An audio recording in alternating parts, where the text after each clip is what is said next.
In this video, I will guide you on how to get a refund on SHEIN. First, you want to open the SHEIN app on your device.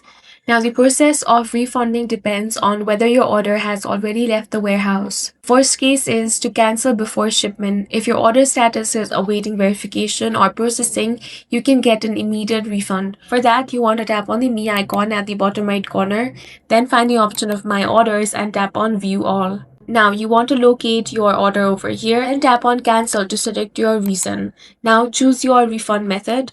Refunds for cancellations are usually initiated within 24 hours. Next, if you have already received the item, then you want to follow these steps to send them back. First, you want to head over to your orders on the SHEIN app. Then you want to click on the return/refund option. Now check the box for the items you want to return and provide a reason.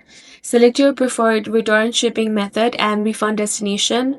Now download the generated return label, attach it to your package and drop it off at the designated courier. Once the warehouse receives and inspects the item, your refund will be approved. That's all for this video. If you found it useful, make sure to hit the like button and subscribe for more videos like this.